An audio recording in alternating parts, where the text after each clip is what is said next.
Hi friends, welcome to our channel glow and go. எல்லாருக்குமே தமிழ் புத்தாண்டு நல்வாழ்த்துக்கள். இன்றைக்கி இந்த மாதிரி கனி காணுதல் இது பண்ணோம் அப்படின்னா ரொம்பவே நல்லது அப்படின்னு சொல்லியிருந்தாங்க. அது எப்படி பண்ணணுன்றது எனக்கு தெரியாது. ஏன்னா இவ்வளோ வருஷம் நான் பண்ணதே கிடையாது. இதுதான் ஃபஸ்ட் டைம். அதனால் 1-2 பேர்த்துக்கிட்ட இல்லாமல் ஒரு 7-8 பேர்த்துக்கிட்ட டவுட்டு கேட்டு என்னென்ன வாங்கணும், எப்படி எப்படி வைக்கணும் அப்படின்னு சொல்லிட்டு ஃபுல்லாக டவுட்டெல்லாம் கிளியர் பண்ணிட்டு தான் நைட்டே மார்க்கெட்டுக்கு போயிட்டு பழம், அதுக்கப்புறம் இந்த பத்தி சூடம் தேவையானது எல்லாமே வாங்கிட்டு வந்துட்டோம். அதுக்கப்புறம் மெயினாக என்ன சொன்னாங்க அப்படின்னா, நைட்டே இதெல்லாம் அரேஞ்ச் பண்ணி வச்சிடணும் அப்படின்னு சொல்லியிருந்தாங்க. அதனால் நைட் ஒரு 8 மணிக்கு மேலே தான் மார்க்கெட் போயிட்டு பழம்லாம் வாங்கிட்டு அதுக்கப்புறம் புதுசாக கண்ணாடி வாங்கிட்டு அதுக்கப்புறம் டிபார்ட்மெண்ட் ஸ்டோர் போயிட்டு பத்தி சூடம் எல்லாத்தையுமே வாங்கிட்டு வீட்டுக்கு வரதுக்கு பார்த்திங்கன்னா நைட்டு 10 மணி ஆயிடுச்சு. அதுக்கப்புறம் சாப்பிட்டுட்டு பையனை தூங்க வைக்கிறதுக்கு 11 மணி ஆயிடுச்சு.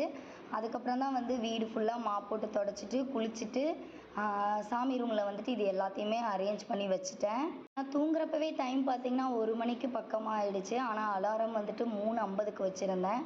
3:50க்கு, 3:55க்கு, 4 மணிக்கு அப்படின்னு சொல்லி வச்சுருந்தேன். ஒரு அலாரத்தில் எந்திரிக்கல அப்படின்னாலும் 3 அலாரத்தில் எதுலையாச்சும் ஒன்றில் எந்திரிச்சிடலாம் அப்படின்ற மாதிரி தான் வச்சுட்டு தூங்கிட்டேன். ஆனால் கரெக்டாக அலாரம் அடிக்கிறதுக்கு முன்னாடியே எந்திரிச்சிட்டேன். கரெக்டாக ஹஸ்பண்டும் 4 மணிக்கு ஒர்க்கு கிளம்புனதுனால அவங்களும் பார்த்துட்டு போயிட்டாங்க. நானும் பார்த்துட்டு சாமி கும்பிட்டுட்டு விளக்கெல்லாம் போட்டு சாமி கும்பிட்டுட்டேன். அதுக்கப்புறம் தூங்க போயிட்டு திரும்ப நான் எந்திரிக்கிறப்போ 8 மணி ஆயிடுச்சு. 8 மணிக்கு எந்திரிச்சு தான் சமைக்கவே ஸ்டார்ட் பண்ணேன். அரிசி எல்லாத்தையும் ஊற போட்டுட்டு பால் பார்த்திங்கன்னா நான் பக்கத்துலேருந்து மாட்டுப்பால் தான் வாங்கிட்டுருக்கேன். டெய்லியும் இந்த மாதிரி 1/2 லிட்டர் எனக்கு பாட்டிலில் பக்கத்து வீட்டில் கொடுத்துட்டு போயிடுவாங்க. அதுக்கப்புறம் பாலை காய வச்சுட்டு நானும் டீ வச்சு குடிச்சிட்டு என் பையனுக்கு பூஸ்ட்டு போட்டு கொடுத்தேன். அவனுக்கு பூஸ்ட்டு போட்டு கொடுக்கும்போது இல்லை சாப்பிடும்போது இந்த மாதிரி டிவியில் இந்த ஏபிசிடி அஇ இல்லை இந்த ரைம்ஸ் இதெல்லாம் போட்டு விட்டோம்னா இப்போல்லாம் இந்த மாதிரி சாப்பிட்டுக்கிறான். கரெக்டாக பூஸ்டெல்லாம் குடிக்கும்போது குடிச்சிக்கிறான். இது இந்த ஒரு வாரமாக தான் என் பையனுக்கு நான் ஃபாலோ பண்ணிகிட்ருக்கேன். எங்கள் ஊர் சந்தையில் பார்த்திங்கன்னா இந்த மாதிரி பருப்பெல்லாம் ஒரு சின்ன டம்ளர் அளவுக்கு வரும். 10 ரூபாய்க்கு பாக்கெட் பண்ணி விற்பாங்க. நான் இதில் ஒரு 4-5 பாக்கெட் வாரம் ஒருக்கா வாங்கி வச்சுக்குவேன். இதில் இன்றைக்கி நான் பாசிப்பருப்பு போட்டு உப்பு பருப்பு குழம்பு தான் வைக்க போகிறேன். அதுக்கப்புறம் சொரக்காய் பொரியல் தான் இன்றைக்கி செஞ்சுருந்தேன். சமைச்சிட்டு அதுக்கப்புறம் பையனுக்கு ஊட்டி விட்டு சாப்பிட்டு வச்சுட்டு தூங்க வச்சதுக்கப்புறம் பூ பார்த்திங்கன்னா சந்தையில் வாங்கி ரொம்ப நாளாக வேஸ்ட்டாக கிடக்குது. எனக்கு ஒரு பிரச்சனை என்னென்னா எனக்கு பூ கட்டவே தெரியாது. இன்றைக்கி ஏதாச்சும் ஒன்று ட்ரை பண்ணலாம் அப்படின்னு சொல்லிட்டு தான் எடுத்தேன். சின்ன வயசில் கால் கட்டு கட்டின ஞாபகம் இருந்துச்சு. அதை வச்சு ஏதோ கொஞ்சம் ட்ரை பண்ணியிருக்கேன். பூ நல்லா கட்ட தெரிஞ்சவங்க என் வீடியோ பார்க்குறீங்க அப்படின்னா தயவு செஞ்சு திட்டிடாதீங்க. ஏதோ என்னால் முடிஞ்ச அளவுக்கு பூ கட்டியிருக்கேன். இனிமேல் தான் கை கட்டு கட்டி பழகலாம் அப்படின்ட்டு யோசித்து வச்சுருக்கேன். ஈவினிங் போல் கோயிலுக்கு போகலாம், நானும் ஹஸ்பண்டும் பையன் 3 பேர் போகலாம் அப்படின்னு சொல்லிட்டு யோசிச்சு வச்சுருந்தேன். ஆனால் அவங்களுக்கு ஒர்க்கு முடியாதனால இன்னும் வீட்டுக்கு வரல. சரி என்ன பண்ணுறது, வீட்லேயே விளக்கு போட்டு சாமி கும்பிட்டுட்டுக்கலாம் அப்படின்னு சொல்லிட்டு விட்டுட்டேன். காலையில் வாங்கின பாலில் பாதி பால் எடுத்து ஃப்ரிட்ஜில் வச்சுருந்தேன். அதில் ஆடை எவ்வளோ சேர்ந்துருக்குன்னு பாருங்களேன். நான் மெயினாக ஆடைக்காக தான் நான் இந்த வெளியவே மாட்டுப்பால் வாங்குகிறேன்.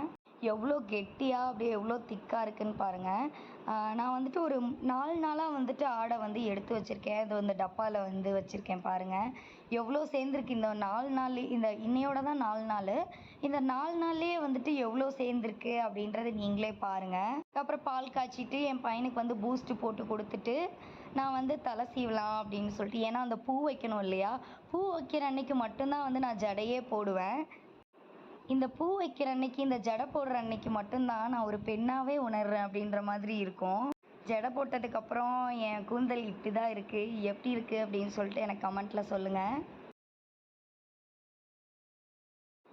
அதுக்கப்புறம் ஈவினிங் மாதிரி சாமிக்கு திரும்ப வீட்லேயே விளக்கு போட்டு பத்தி சூடெல்லாம் காட்டிட்டு சாம்பிராணியெல்லாம் போட்டுட்டு சாமி கும்பிட்டுட்டேன்.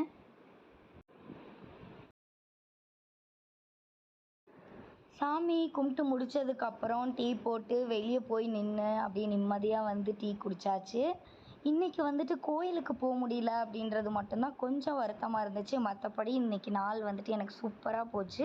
உங்களுக்கு தமிழ் புத்தாண்டு எப்படி போச்சு அப்படின்னு சொல்லிட்டு எனக்கு கமெண்ட்டில் சொல்லுங்கள்.